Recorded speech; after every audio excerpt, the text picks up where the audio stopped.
हर हर महादेव। सभी दोस्तों को अनिश शर्मा का प्यार भरा नमस्कार और सभी मित्रों को महाशिवरात्रि की हार्दिक शुभकामनाएं।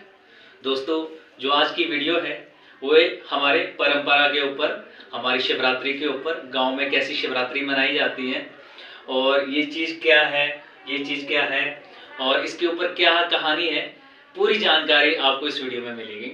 दोस्तों, आपकी जानकारी के मुताबिक आपको बता देता हूँ, जो ये है इसको महादेव बोलते हैं। आज हमारे घर में ये विराजमान है। आज इसी स्वरूप की जो है पूजा होती है। इनकी पूजा क्यों होती है और ये कैसे बने, इसकी तमाम जानकारी आपको देता हूँ। दोस्तों, जैसे आपको पता है कि जो हमारे प्राचीन ग्रंथ हैं उसमें भी ब्रह्मा और विष्णु जी की आपस में लड़ाई का विवरण हुआ है कि कौन बड़ा है कौन छोटा है। तो जैसे उनका विवाद बढ़ता गया तो महादेव ने अपना इस रूप में अपना स्वरूप तैयार किया था, ये अनादि रूप, जिसका ना तो आदि है ना अंत है। देखिए, ये स्वर्ग से लेकर मृत्यु लोक तक ये विराजमान है। तो क्या होता है कि जो ब्रह्मा जी होते हैं वो ऊपरली साइड चले जाते हैं और विष्णु जी निचली साइड चले जाते हैं। कई सालें बीत जाती है, कई शताब्दियां बीत जाती है, ना तो शिव जी का अंत मिलता है ना अनंत, क्योंकि ये अनंत है, आदि है। तो इसका कोई ना अंत है ना कोई प्रथम से कोई सिरा है। तो शिव जी ने इस रूप की अपना स्थापना की थी। तो इस सब रूप को आज हम पूजते हैं। और इसके ऊपर भी एक बहुत रोचक कहानी एक और है, जो हमारे जो गांव में है, जो प्रचलित है, जो अपर शिमला की, अपर हिमाचल की जो एक कहानी है। जैसे सबसे ज्यादा शिवरात्रि, मंडी शिवरात्रि मनाई जाती है। फिर कुल्लू में, शिमला में जो सीमावर्ती क्षेत्र है उसमें आपको ये शिवलिंग किसी ना किसी स्वरूप में जरूर मिलेगा। तो इसके ऊपर एक दूसरी कहानी है। सबसे पहले मैं आपको बता देता हूँ ये कैसे बनता है, किससे बनाए जाते हैं। जो ये फल है इसको हम कैप्टू बोलते हैं, कई जगह इसको कुप्पू भी बोलते हैं। और ये संतरे और माल्टे की तरह देखने में होता है बिल्कुल। और देखो इसमें एक जौ होते हैं, पाजा होता है और अनेक प्रकार की इसमें जड़ी बूटियां होती है जो वातावरण को शुद्ध करती है, उससे इसकी स्थापना की जाती है। जो आप नीचे देख रहे हैं इसको मंडल बोलते हैं। ये शिव जी का आसन है, ठीक है। ये रोट रखे होते हैं, ये रोटू बौड़े रखे हैं और ये हमारे खाडू बकरे कहा जाते हैं इसको। इसके ऊपर भी एक बहुत रोचक कहानी है कि इसको मंडल में क्यों लगाया जाता है। और इसके ऊपर एक ये कहानी है कि जो हमारे जो प्राचीन काल के जो राजा थे उनका नाम था रणसीबीर। तो रणसीबीर शिव जी के बहुत ही अनन्य भक्त थे। प्राचीन काल में क्या होता है कि रणसीबीर के राजधानी में हमला हो जाते हैं और वो उसको बंदी बनाया जाता है। तो उसके उपरांत क्या होता है कि उनको दिल्ली के किसी आगरा जेल में उसको बंदी बनाया गया। तो वहां पर उन्होंने महादेव की आराधना की और तपस्या की कि हे भोलेनाथ, मुझे इस बंधन से मुक्त करा दो, तो मैं आपकी ऐसी शिवरात्रि की पूजा करूंगा ना तो आज तक किसी ने की होगी और ना ही कर पाएगा।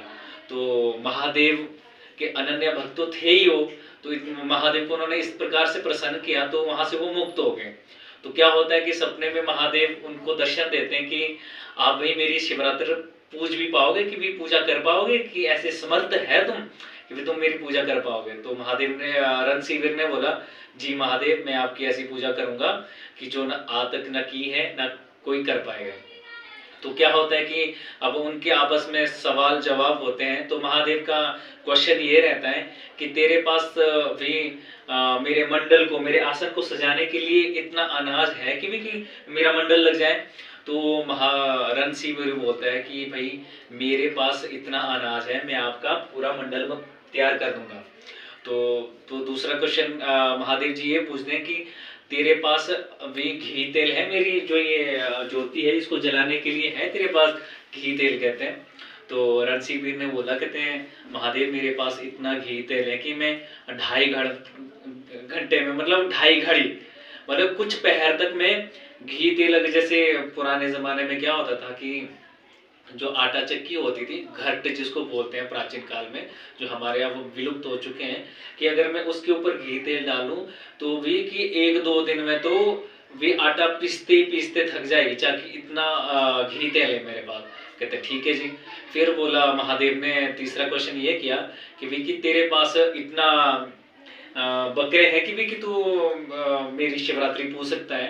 तो रणसीवीर ने ये जवाब दिया कि ते महादेव मेरे पास इतने बकरे हैं कि भाई रात खुल जाएगी, बकरे काटते काटते खत्म नहीं होंगे।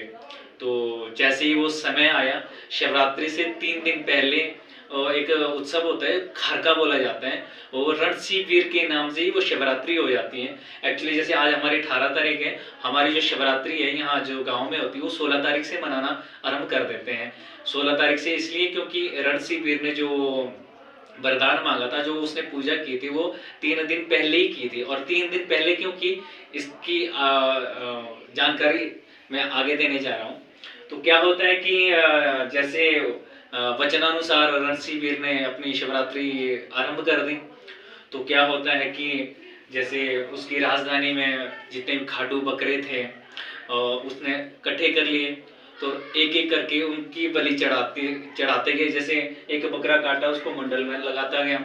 तो ऐसे करते करते काफी, जैसे 100, 200, 300, 1000, 10,000 ऐसे बकरे काटना आरंभ कर दिए। तो रात खुली नहीं।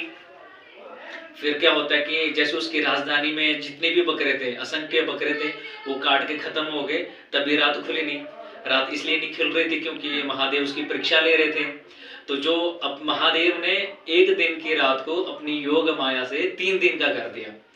तो अब क्या होता है कि जो उसकी दूसरे राज्य में जो बकरे थे वहां से लाए, वो भी काटे, मगर वो रात खुली नहीं।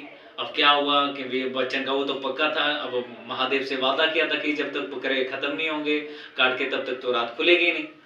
और क्या होता है कि फिर जैसे उसकी इधर उधर की राजधानियों में भी जो थे बकरे, वो भी लाए, वो भी खत्म हो गए काट काट के, मगर रात खुली नहीं। फिर क्या किया उसने, सबसे पहले अपने माँ बाप को काटा, भाई को काटा, नाते रिश्तेदार काट काट के, मुंडी काट काट के उन्होंने मंडल पे चढ़ा दिए। जो ये शिव जी का मंडल है उससे उसमें चढ़ा दिए। तो फिर भी रात नहीं खुली। और लास्ट में क्या होता है कि अब उसके जितने भी प्रजा थी वो काट के खत्म हो गई। तो रात फिर वो अकेला ही बचा था। फिर क्या किया उसने, अपने आप को काटने वाला ही था, तो उतने में वही आंगणे बासी गए शहर, उतने में आंगन में महादेव प्रकट हो जाते हैं और उसको बोलते कि भाई तेरे जैसा भक्त तो मैंने आज तक नहीं देखा, जिसने अपने माँ बाप, नाते, रिश्तेदार सारे मंडल में चढ़ा दिए, अर्पित कर दिए मुझे। तो भाई आज से ये तेरे नाम से ही ये शिवरात्रि पूजी जाएगी। इसलिए हम 3 दिन पहले ही जो शिवरात्रि पूजते हैं तो उसको रणसी की रात बोला जाता है। तो वो उनके नाम को ही जो हमारे अपर हिमाचल के जो कुछ क्षेत्र हैं तो उसमें 3 दिन पहले इसलिए मनाई जाती है वो शिवरात्रि, और रणसी की रात होती है। तो आशा करता हूँ कि आपको ये जानकारी अच्छी लगी होगी। और एक चीज और आपको मैं बताने जा रहा हूँ कि जैसे ये हमारे अखंड ज्योति है, ये 4 पहर के बाद इसको जलाए जाते हैं। जैसे आज शाम को 4 बजे इसको जलाएंगे तो सुबह तक ये नहीं बुझनी चाहिए। अगर ये बुझ जाती है तो अशुभ माना जाता है।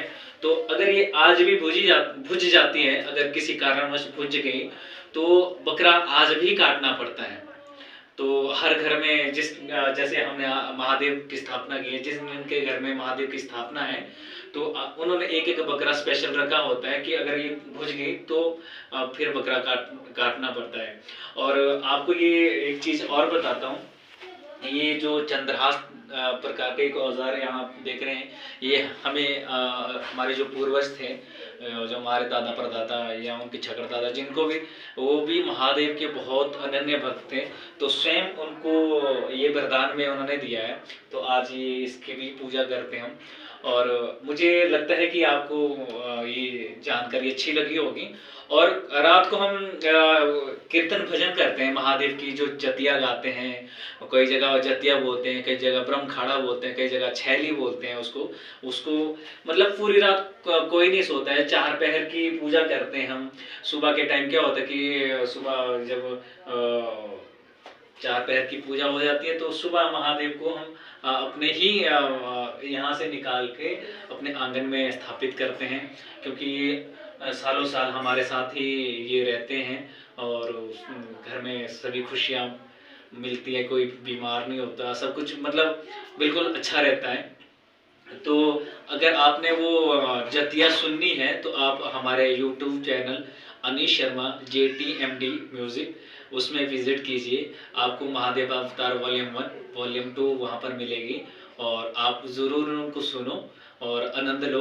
उसमें भी रणसी वीर की जो मैंने कथा सुनाई है वो भी आपको महादेव अवतार वॉल्यूम 2 में मिलेगी। फर्स्ट ही वो सॉन्ग है उसमें मिलेगा। आशा करता हूँ कि आपको ये रोचक जानकारी अच्छी लगी होगी। आप हमारे चैनल को ज़रूर सब्सक्राइब करें और फेसबुक पे फॉलो शेयर ज़रूर करें। आपका बहुत बहुत धन्यवाद। हर हर महादेव।